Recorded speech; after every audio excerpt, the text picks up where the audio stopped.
அப்புறம் என்ன பண்ணுறாங்க, இவரோட க்ரஷ்ஷை வந்துட்டு வள்ளின்னு சொல்லிட்டு தேடி போகிறாங்க. தேடி போகும்போது என்ன ஆகுதுன்னா, கண்டுபிடிச்சிடுறாங்க. ஒரு வயசில் வந்து பார்த்தது இவங்க கிட்டத்தட்ட இவரும் வந்து 80+. அப்புறம் அவங்களும் வந்து கிட்டத்தட்ட அதே வயசு, இல்லைன்னா ஒரு 5 வயசு கம்மியாக இருப்பாங்க. ஸோ இது பார்க்கும்போது சந்தோஷப்படுறாங்க. ஒரு ஒரு வயது முதிர்ந்த ஒரு நட்பு மாதிரி தான் பண்ணுறாங்க. அது எதுவுமே வந்துட்டு இந்த நட்புன்ற ஒரு லெவலில் தாண்டி எதுவுமே இல்லாத மாதிரி தான் காட்டுறாங்க. ஒரு க்ரஷ்ஷுக்கு எப்படி இருக்கணுமோ அந்த ஒரு ஃபீலிங்கில் வந்து பண்ணுறாங்க. அப்புறம் 2 பேரும் வந்து பேசுகிறாங்க. பேசிக்கிட்டு அதுக்கப்புறமா வந்துட்டு ஒரு நாள் 2 நாள் தங்குறாரு. தங்கிட்டு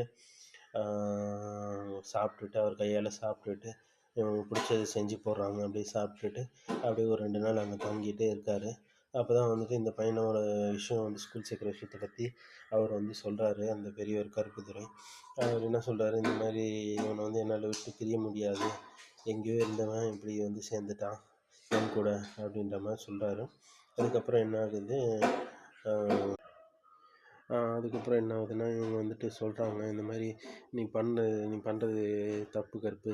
இந்த மாதிரி வந்துட்டு உன்னோட சுயநலத்துக்காக வந்து அவனோட படிப்பை வந்துட்டு விளையாடாத. இப்போ தான் அவனுக்கே வந்து ஒரு ஒரு படிப்பு கிடச்சிருக்குது. அப்படி இருக்கும்போது நீ வந்து பண்ணுறது தப்பு. சுயநலத்தை பார்க்காத. கூடவே இருக்கிறது மட்டும் பாசம் இல்லை. நமக்கு பிடிச்சவங்களுக்காக வந்துட்டு விலகி போகிறதும் பாசம்தான். அதை நீ புரிஞ்சுக்கிட்டு அவனோட லைஃப்பை வந்துட்டு அவனோட ஃப்யூச்சர், அவனோட எதிர்காலத்துக்காக அவனோட வாழ்க்கையை வாழ விடு அப்படின்னு சொல்கிறாரு. அதுலேயே ரொம்ப மனசு உடைஞ்சு போயிறாரு.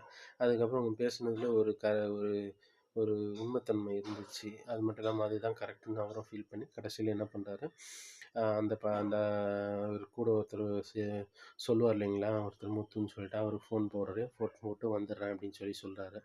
அப்புறம் ஒரு வழியாக 2 பேரும் கிளம்புறாங்க. பஸ் ஸ்டாண்டில் போய் உட்கார்றாங்க.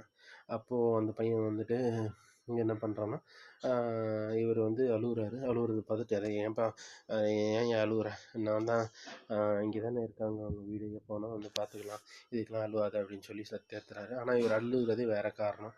அதுக்கப்புறம் அழுதுட்டு தான் இருக்கார். அதுக்கப்புறம் என்ன பண்ணுறான், அந்த பையன் வந்துட்டு ஒரு பச்சை குத்தி இருக்கான் நெஞ்சில், கேடின்னு சொல்லி. அவர் கருப்பு 2 பேர் வந்து கேடி அப்படின்னு சொல்லிட்டு 2 லெட்டர் மட்டும் குத்திருக்கான் தமிழில்.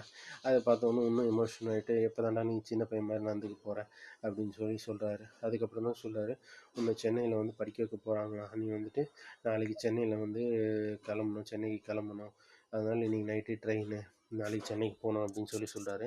அதுக்கு இவனை வந்து என்னெல்லாம் போக முடியாதுன்றான். அதுக்கப்புறம் இவரும் புரிய வைக்கிறாரு, எனக்கு வயசாச்சு, ஒன்றாலும் கூட இப்போ தெரியாது, அதனால் நீ வந்துட்டு போகிறது தான் வந்துட்டு உனக்கு நல்லது, அப்படியே வந்துட்டு போயிட்டு நல்லா வந்து உன் லைஃப்பை பாரு அப்படின்னு சொல்கிறாரு.